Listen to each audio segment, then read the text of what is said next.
우리가 계시록 10장에서 힘센 다른 천사를 봤죠. 바다와 땅을 이렇게 밟고 있는 힘센 천사를 봤는데, 그분이 바로 그리스도라는 것을 우리가 살펴봤습니다. 전장에 이어서 7째 나팔이 울리기 전에 있었던 그 광경에 대한 예언으로 앞으로 세워질 성전의 넓이를 잴 그 측량자를 이제 힘센 천사가 요한에게 주는 그 장면, 그리고 뭐 하나님의 두 증인에 대한 이야기가 기록되어 있는데, 오늘은 이제 대환란 때 세워질 성전을 중심으로 해서 함께 살펴보고자 하는 것입니다. 그 신구약을 보면은 신구약에 성경에 등장하는 그 예언의 말씀들을 자세히 살펴보면은 교회의 휴거 이후에 벌어질 7년이라는 그 기간의 대환란, 그 대환란의 중심 무대가 예루살렘에 있는 성전인 것을 알 수 있거든요. 그래서 이 계시록 11장, 그리고 계시록 11장의 2절하고 8절에 등장하는, 물론 다음 주에 이제 자세히 더 살펴보겠지만, 두 증인이 이제 하나님의 말씀을 전하기 위해서 선택된 장소가 성전이거든요. 그리고 적그리스도가 자신의 우상을 세워 두어가지고 경배를 강요하는 것도 바로 성전이에요. 그래서 성경은 환란 때에 성전을 중심으로 해서 어떤 사건들이 이루어질 것을 기록하고 있단 말이에요. 성경에 보면 이제 이 성전을 쭉 보잖아요. 성전의 역사를 보면은 몇 번에 걸쳐서 세워지고 무너지고 하는 것이 반복되어 있었죠. 그죠? 그러니까 이스라엘의 내 성전, 지금 이렇게 그림 보시면은 요 성전 가운데서 두 개는 이미 세워졌다가 파괴가 되었어요. 그리고 나머지 두 개는 마지막 때에 세워질 것이라고 이제 성경은 예언하고 있거든요. 첫 번째 성전은 이제 솔로몬이 건축한 성전이죠. 그죠? BC 950년경에 솔로몬에 의해서 건축된 제1성전이 있었어요. 근데 BC 586년 때 바벨론에 의해서 파괴되고 말았죠. 그래서 이것을 제1성전이라고 하는데, 파괴됐다가 이제 다시 성전을 세웁니다. 이걸 이제 수르바벨 성전이라고 하는데 제2성전이라고 하거든요. BC 515년경에 바벨론 포로에서 돌아온 이스라엘 백성들이 그때 총독 수르바벨의 지시로 인해서 다시 성전을 재건하는 일이 있었죠. 그래서 이걸 제2성전이라고 한단 말이에요. 근데 이 제2성전이 굉장히 좀 솔로몬의 성전에 비해서 초라했어요. 그래가지고 헤롯 왕이 이거를 좀 중축을 시켜줬죠. 좀 이쁘게 리모델링도 해주고 했단 말이죠. 그래서 예수님 당시에 계속, 예수님이 초림 때 오셨을 때도 계속 공사 중이었어요. 그러다가 예수님이 가시고 나서 이제 건물이 아닌 그 우리의 몸으로 들어오셨죠. 이 지상에는 두 개의 성전이 거하면 안 되거든요. 우리의 그리스도의 몸된 성전이 있기 때문에 지상에 있는 성전은 또 파괴가 됩니다. 언제 파괴되냐면 예수님이 예언을 하셨죠. 앞으로 돌 위에 돌 하나가 남지 않을 정도로 파괴될 것이라고. 그래서 제2성전이라고 부른 수르바벨 성전, 헤롯이 더욱더 이렇게 중축해서 아름답게 웅장하게 꾸며주었던 그 성전이 AD 70년경에 로마의 티투스 장군으로 인해 가지고 무너져 버리죠. 그러다가 지금은 이스라엘 땅에는 성전이 없어요. 근데 이 성전은 앞으로 세워질 겁니다.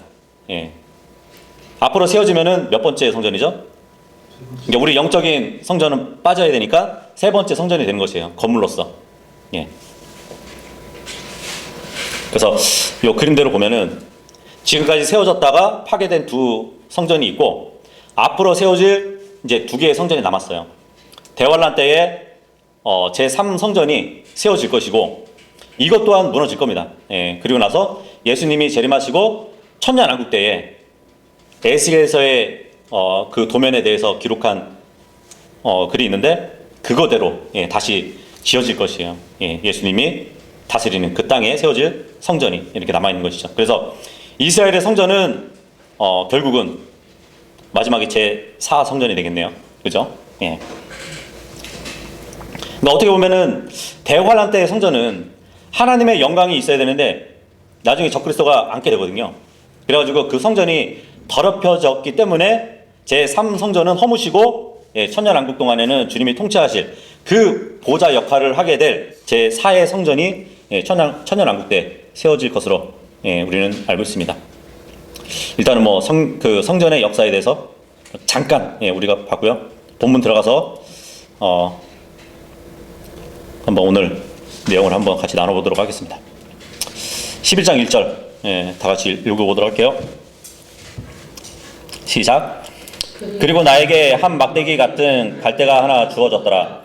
그리고 그 천사가 서서 이같이 말하였더라.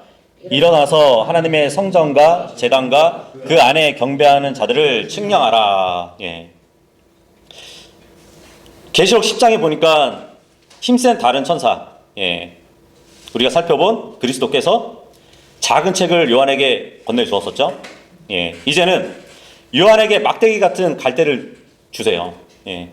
그래서 그 힘센 천사는 주의 천사 그리스도께서는 요한에게 일어나서 이제 하나님의 성전과 제단과 그 안에 경배하는 자들을 측량하라고 이렇게 막대기 같은 갈대를 줍니다. 그러니까 예전에는 어떤 것을 측량할 때 자아용으로 갈대를 썼어요. 갈대. 이 당시 유대 땅에는 이제 요르단 강변에서 많이 자랐던 것이 갈대였거든요. 보통 갈대가 2.4m에서 6m 정도 길이로 이렇게 자랐었어요.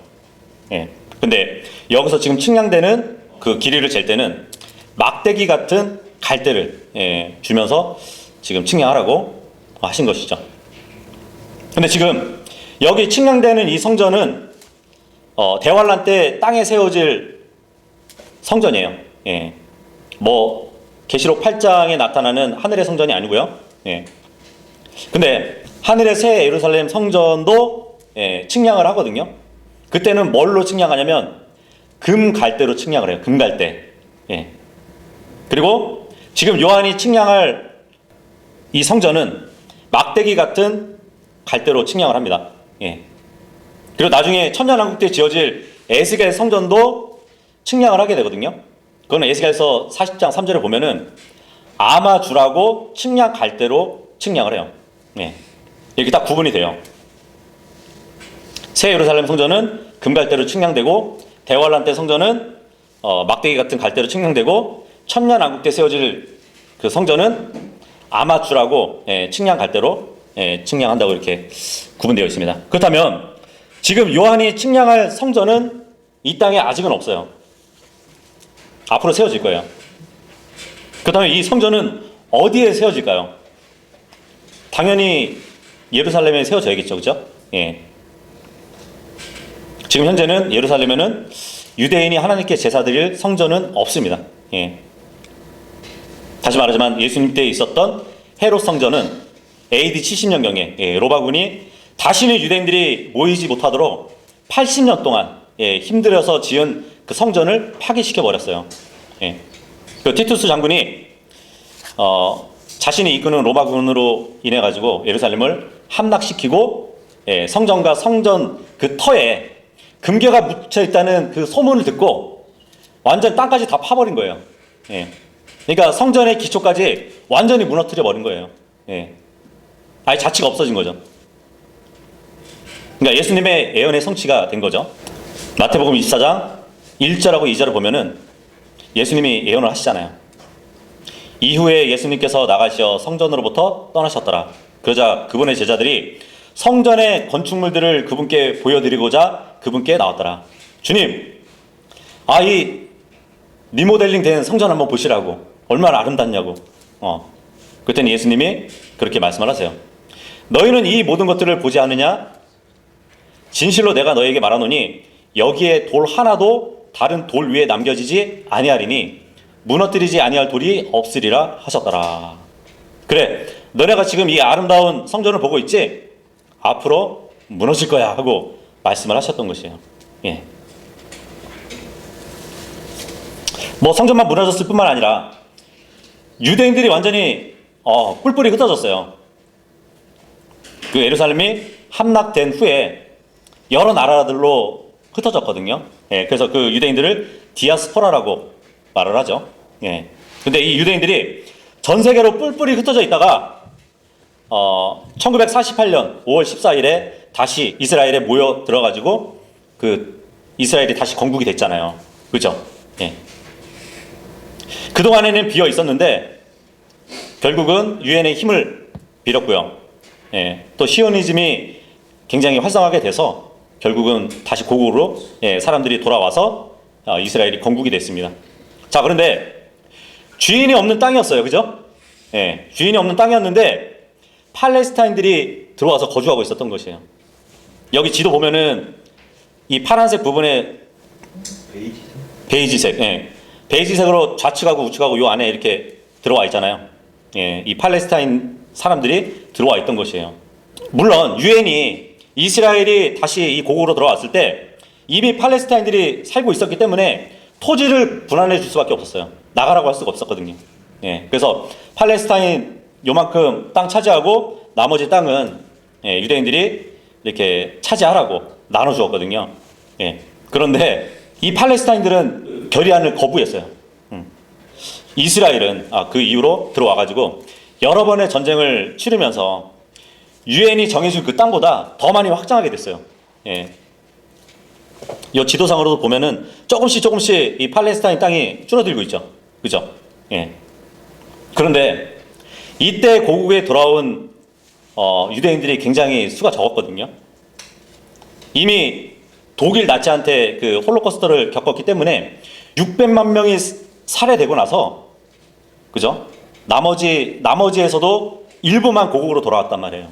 그래서 당시에 살고 있던 아랍 국가하고 인구 비교를 하잖아요. 100으로 볼 때 90대 10이었어요. 90대 10이었는데 여러 번의 전쟁을 치르면서 결국은 저 예루살렘 반쪽까지 먹게 된 것이죠. 차지하게 된 것이죠. 예. 예루살렘의 반을 차지할 정도로 밀어붙였던 것이에요. 예. 그래서 지금 현재는 예루살렘이 서예루살렘하고 팔레스타인들이 차지하고 있는 동예루살렘으로 나눠져 있습니다. 예.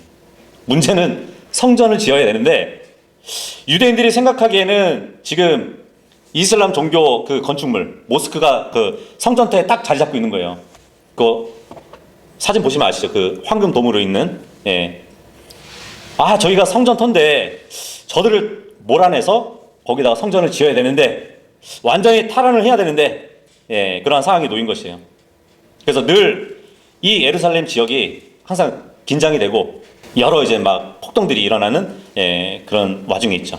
그래서 성전을 짓지 못하는 그 유대인들은 오랫동안 통곡의 벽에 기대가지고 막 눈물로 기도하고 있었던 것이에요. 그동안에. 유대인들이 성전터를 잘못 알고 있어요. 예.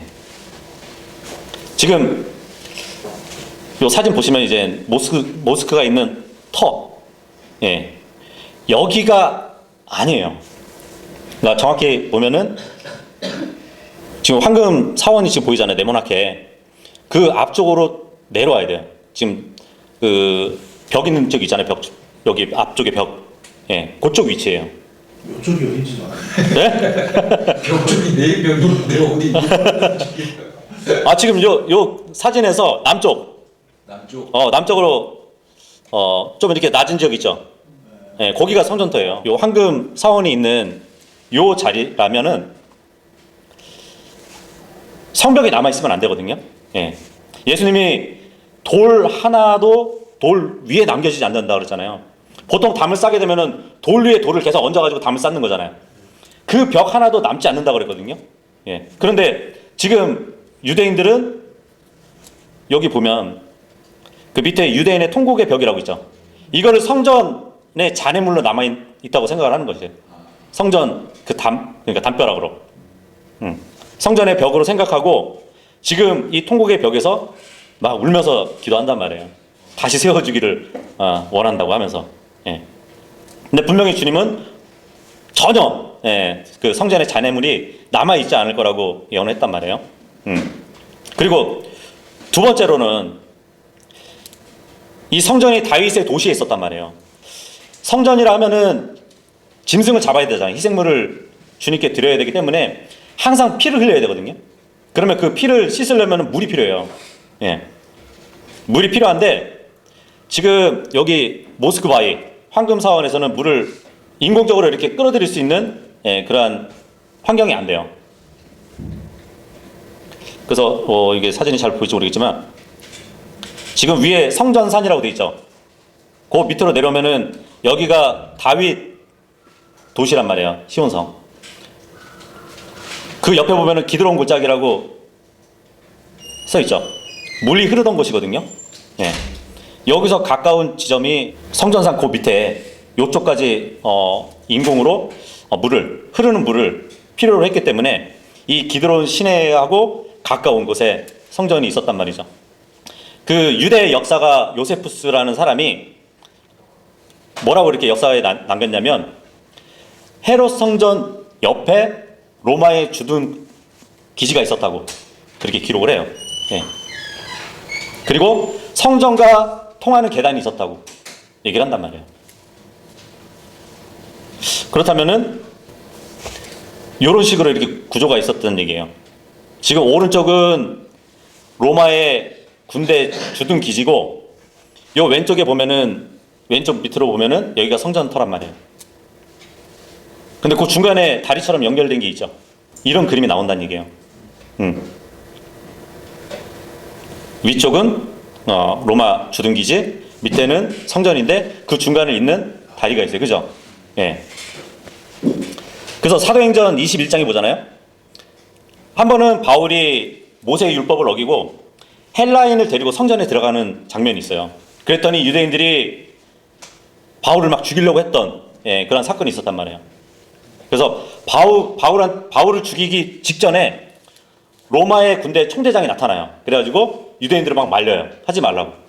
그러면서 사도 바울을 자기들의 성체 안으로 데려가는 그 장면이 있거든요. 그 장면을 보면은 이런 말이 있어요. 그러자 무리 가운데서 어떤 이들이 한 가지를 외쳤고 어떤 이들은 또 다른 것을 외쳤더라. 그리고 그가 소란으로 인하여 그 실상을 알 수 없게 되자 그는 그가 성체 안으로 옮겨지도록 명령하였더라. 사람들이 뭐 이래서 죽이려고 한다 저래서 죽이려고 한다 막 지금 소란스러우니까 바울을 그 로마의 주둔기지 성체 안으로 옮기려고 했던 것이에요. 그러자 사도 바울이 계단들 위에 다다랐을 때 그러한 일이 있었으니 그가 백성의 폭력으로 인하여 군인들에게 들쳐혔더라. 예. 계단들 위에 다다랐을 때 이 얘기가 나온단 말이에요. 성전에서 죽을 뻔한 거를 말려줬어요. 그래서 주둔기지로 옮기는 과정에 있는데 그가 계단들 위에 다다랐을 때 이 말이 있단 말이죠. 예. 연결되는 이 그림 보니까 연결되는 통로가 있죠. 지금 사도 바울이 여기 있는 거예요, 지금. 그래서 다시 보시면 지금 요 황금사원은 로마의 주둔 기지고, 그 바로 밑에 남쪽으로 해서 그렇죠. 남쪽으로 요 낮은 부분, 요 부분이 이제 성전터란 얘기예요. 근데 지금 유대인들은 위에가 성전터인 줄 알고 저걸 막 몰아내서 빨리 성전을 세워야 되는데 하면서 열심히 요 밑에 절벽 같은 요 곳에서 기도하고 있는 거예요. 눈물을 흘리면서. 자, 그러면 위치는 이렇게 보시면 되고, 그러면 언제 성전이 세워질까요? 보통 우리는 교회가 휴가되고 나면 바로 7년 환란이 온다고 이렇게 생각하기도 하는데, 가만히 보면 휴가와 환란 사이에는 분명히 간격이 있어요. 왜냐하면 우리가 이제 보통 휴거를 어느 절기에 할 가능성이 있다고 그랬죠? 오순절. 오순절이잖아요. 오순절. 그런데 7년 환란 끝에 예수님이 재림하실 때가 절기가 언제인지 아세요? 장막절이에요. 예. 그러면 7년 환란이 시작되는 시점이 절기가 어떻게 돼요? 장막절이 시작해야 나중에 장막절이 끝나죠. 그죠? 예. 7년 환란 끝에 예수님이 장막절 때 재림을 하신다면 시작도 장막절에 시작을 해야 되는 것이에요. 그렇다면은 오순절날 휴거가 되고 장막절까지는 기간이 있잖아요. 한 5개월 정도 간격이 있어요. 그렇게 되면은 우리가 올라가고 나서 이 5개월 안에 성전은 세워질 것이라고 볼 수 있죠. 우리가 거하는 동안에는 세워지지는 않을 거예요. 근데 5개월 만에 어떻게 성전을 지을 수 있지? 솔로몬도 성전을 지을 때 7년씩이나 걸렸는데 말이 안 되지 않냐고. 근데 충분히 지을 수 있어요.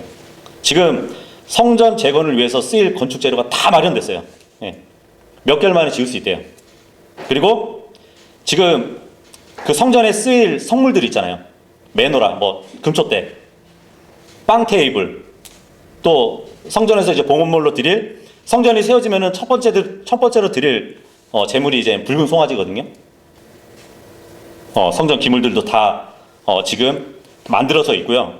그리고 붉은 송아지도 지금 갖추고 있어요. 성전만 지으면 돼요. 근데 제사장이 있어야죠. 제사장, 그죠? 근데 레위 지파를 이스라엘에서 찾았는데 그들의 가문, 전통, 물건, 족보들을 다 이렇게 연구해가지고 지금까지 5만 명 가량을 찾았대요. 그럼 한 가지가 더 있어야죠. 언약궤가 있어야 되잖아요. 그죠? 근데 언약궤는 진짜 있어야 될 것 같아요. 왜냐면 나중에 적그리스도가 거룩한 곳에 앉으려면 이 언약궤도 있어야 되는데, 언약궤도 지금 뭐 여러 말들이 있는데 비밀리에 감춰져 있다고 해요. 뭐 속설에 따르면은 그 솔로몬 성전을 지을 때 만약을 대비해 가지고 그 솔로몬 성전 밑에 그 지하 미로를 만들었다고 하더라고요. 그래가지고 투로 지역에 사는 히람이라는 사람을 딱 데리고 와서 미로를 만들게 했대요.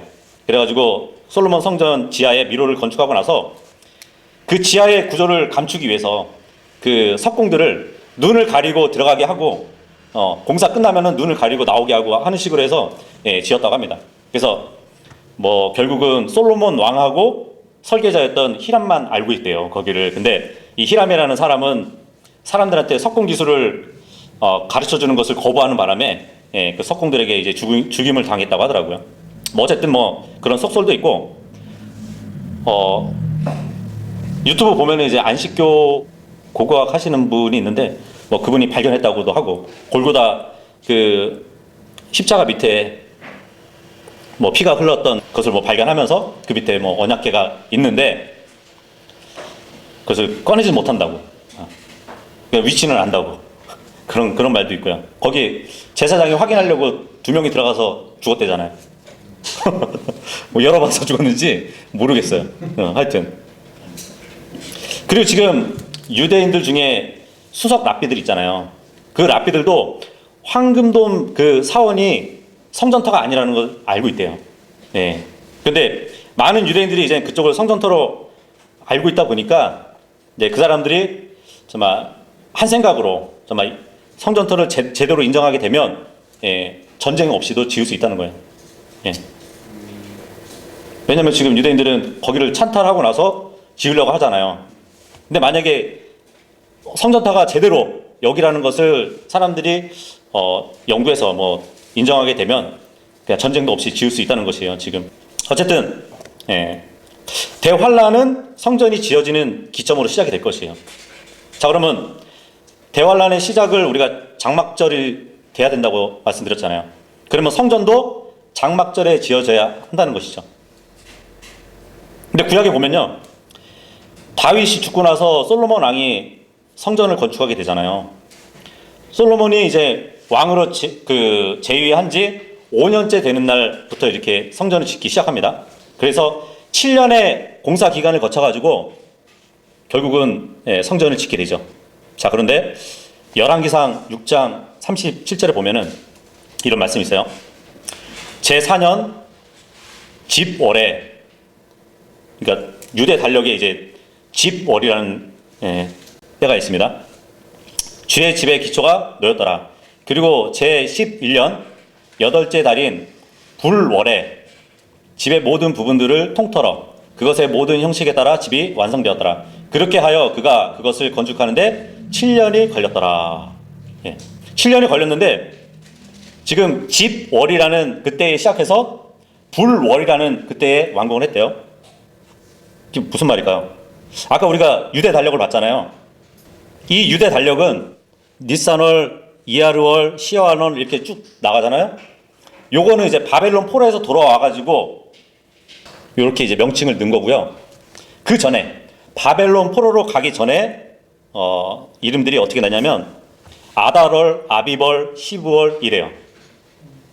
자, 그런데 열왕기상 6장 37절에 집월, 이 집월이 언제냐면 여기 2월이에요. 12월. 발음이 조금 차이가 있지만 집월이 15월을 얘기하는 것이에요. 그리고 성전을 딱 건축될 때가 언제냐면 불월이잖아. 불월. 그죠?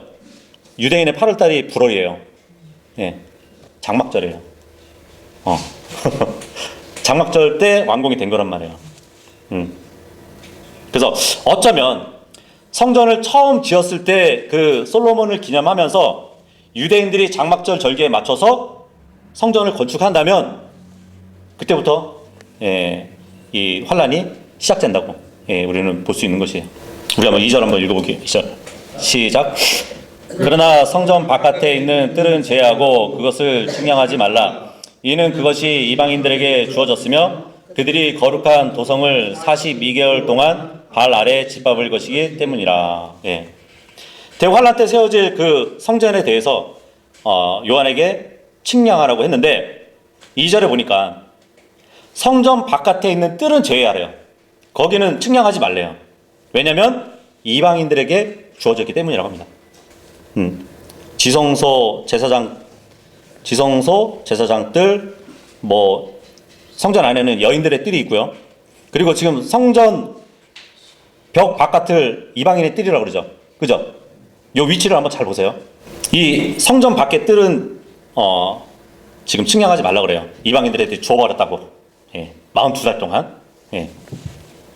여기서 성전 밖의 뜰을 측량하지 말고 그냥 두라고 했는데 이방인들에게 주어졌기 때문이라고 지금 말씀을 한단 말이에요. 그러니까 성전 밖의 뜰은 지금 앞으로 대환란 때 요 성전이 이렇게 지어지잖아요. 아까 어느 위치인지 아시죠? 그러면 그 옆이 황금사원이겠죠. 그죠? 좀 이방인의 뜰 요 자리가 황금사원이 될 수도 있다는 얘기예요. 현재의 황금사원을 폐할 필요 없이 그 옆에 나란히 세워질 수 있다는 결론이 나오거든요. 그리고 성전 밖의 뜰을 이방인들에게 주었다는 것은 그것에 이방인 건물이 존재하고 있다는 것을 또 말할 수도 있어요. 그것이 바로 지금의 황금 돈 사원이 될 수도 있다는 얘기예요.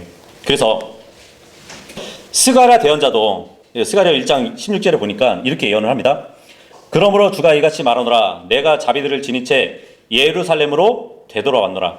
나의 집이 그곳 안에서 건축될 것이요. 예루살렘에 건축될 것이란 얘기예요. 예루살렘 위에 한 측량줄을 펴지리라.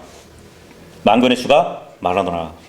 건물을 짓기 위해서는 측량줄을 재가지고 만들어지잖아요. 이슬람 사원과 성전이 붙어 있으려면 먼저 조약이 필요할 것이에요. 평화 조약이 필요할 거예요. 그죠? 이미 적그리스도가 일어나가지고 그 언약을 체결할 겁니다. 그럼에도 불구하고 이 가증한 이슬람 신전이 거룩한 성전 옆에 담 하나 사이에 있는 거잖아요. 그죠? 결국 주님의 분노를 가져오는 결과가 있을 것이라고 또 성경에 말씀하고 있어요. 그러니까 지금 제3성전은 이슬람 사원 자리에 세우는 것이 아니라 그 사원 옆에 세울 것이라는 말씀이면서 동시에 담 하나를 사이에 두고 하나님의 성전과 이슬람 사원이 있게 될 것이라는 그 말씀이 예언에 있어요. 에스겔서 43장 7절에 보면은 이런 말씀이 있습니다. 그런즉 그분께서 나에게 말씀하시기를 사람의 아들아 나와 나의 거룩한 이름이 이스라엘 자녀들 중 신부에서 영원토록 내주할 나의 보좌의 자리와 나의 발바닥들의 자리는 이스라엘의 집이 더 이상 더럽혀지지 못하리니 그들도 그들의 왕들도 그리하지 못할 것이요 그들의 행음에 의해서도 그들의 높은 처소 안에 있는 그들의 왕들의 사체들에 의해서도 그리되지 아니하리라. 그들의 문지방을 나의 문지방들 옆에 두고 쉽게 얘기하면 담 사이에 두었다는 얘기예요. 그들의 문기둥을 나의 문기둥 옆에 두며 나와 그들 사이에 벽을 둠으로써 그들은 그들이 저지른 그들의 가증함들로 나의 거룩한 이름을 더럽혔도다. 이러한 이유로 내가 나의 분노 가운데 그들을 진멸시켰도다. 그분의 성전 문지방과 문지방, 성전의 문기둥과 옆에 있는 문기둥, 벽 하나 사이로 이 가증한 것이 옆에 있다는 얘기예요.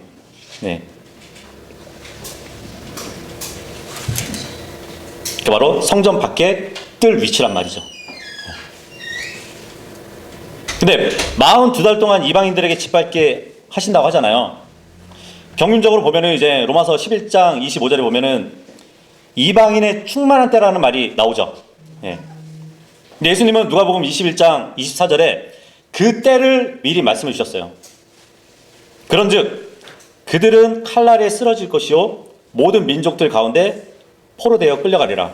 그리고 예루살렘은 이방인들의 시대들이 차기까지 이방인들에게 밟히리라.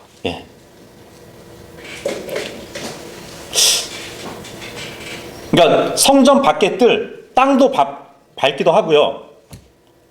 이방인들의 시대에 차기까지 이방인들에게 밟힌다는 것은 물론 유대인들도 포함한다고 볼 수 있을 겁니다.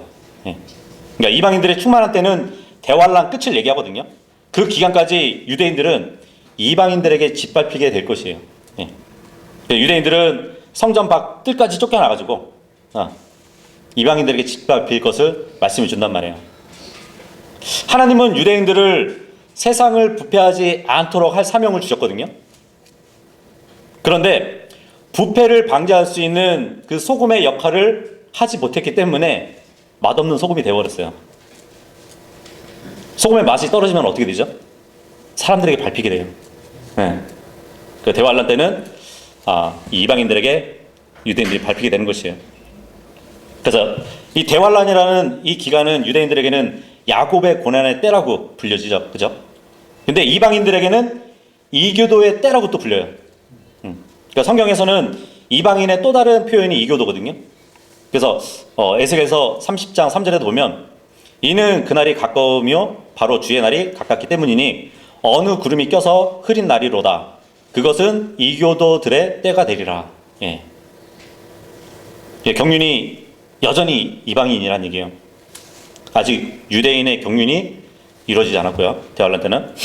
그래서 성경에서는 이교도는 이방신들을 섬기는 민족을 가리키잖아요. 그들의 때는 환란 끝에까지 갈 것이에요. 그래서 결국 이방인의 충만함이 차면 주님께서는 유대인의 경륜으로 다시 바꿔서 다루실 겁니다. 이사야서 2장 12절에도 보면 이는 만군의 주의 날이 교만하고 자고한 모든 개개인 위에 또 치켜 세워진 모든 개개인 위에 임하기 때문이라. 그리하여 그가 낮아지리라. 이방인의 때는 거만하고 정말 교만한 그 세상 민족들이 거하기 때문에 심판의 날로 주의 날이라고 또 표현하는 것이에요.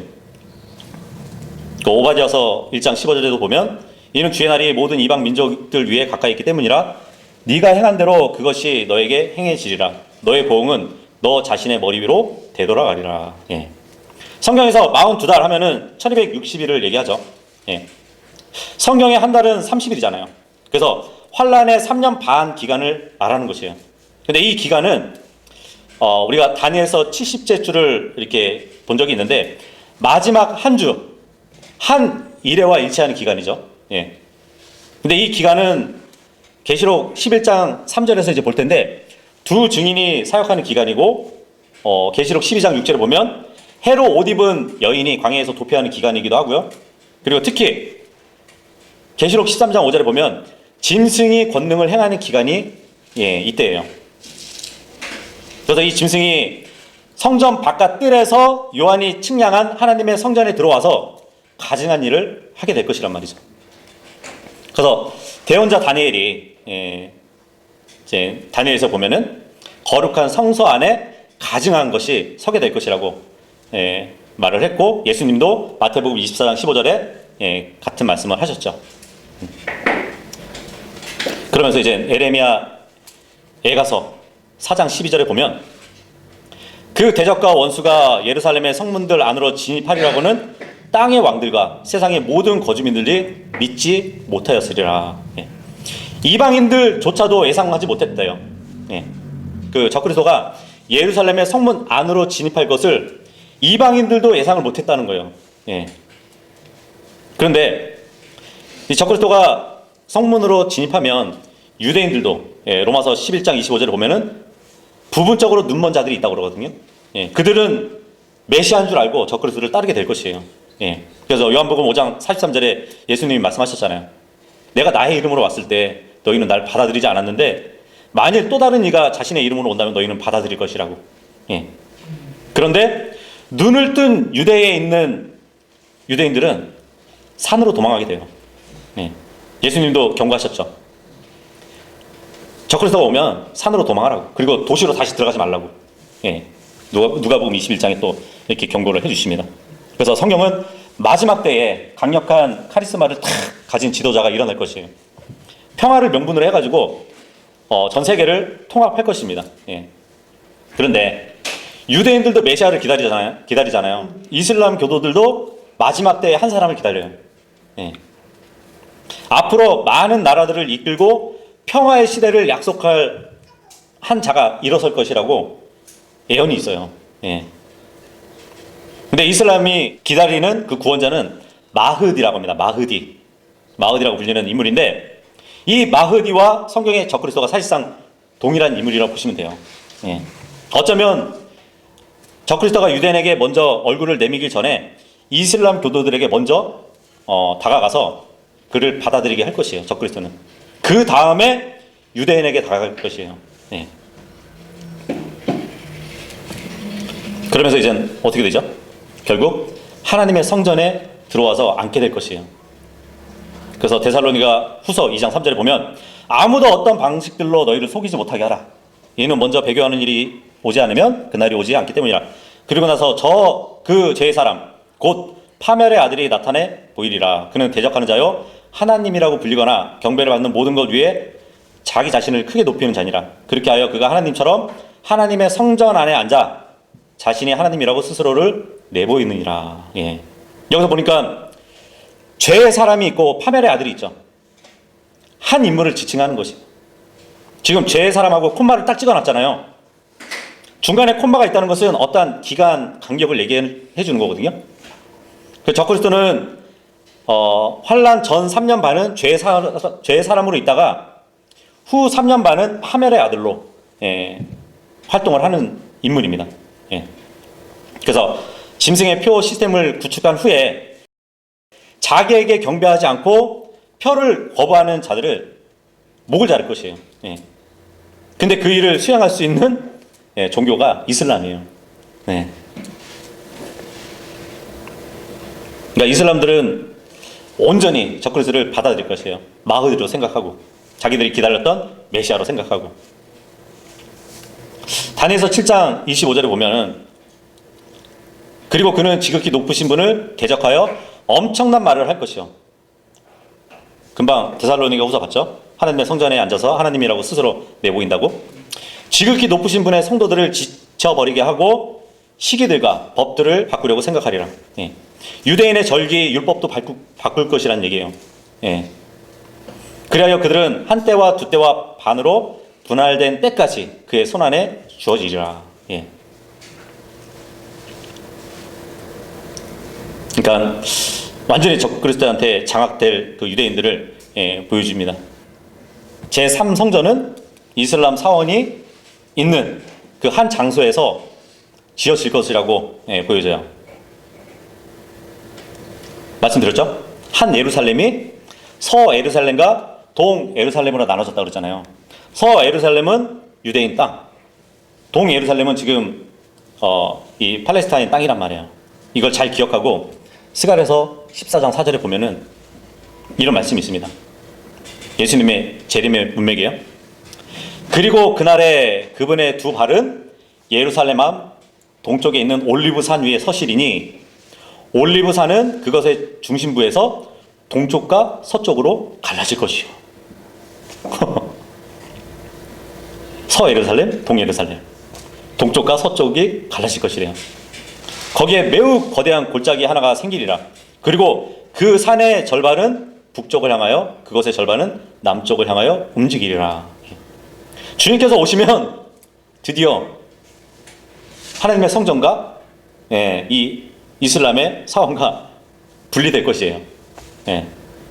그죠? 동과 서가 분리된 데잖아요. 완전히 그때 가서 분리될 것입니다.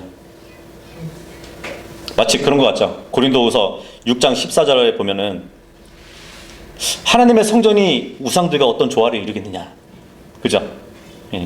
한 장소에서 어떻게 성전과 그 거짓 종교가 함께 있을 수 있겠어요? 주님이 재림하셔야 결국은 그렇게 갈라질 것이란 말이죠. 그래서 오늘은 성전에 집중해서 우리가 살펴봤고, 다음 주에는 이제 두 증인에 대해서 공부하도록 하겠습니다.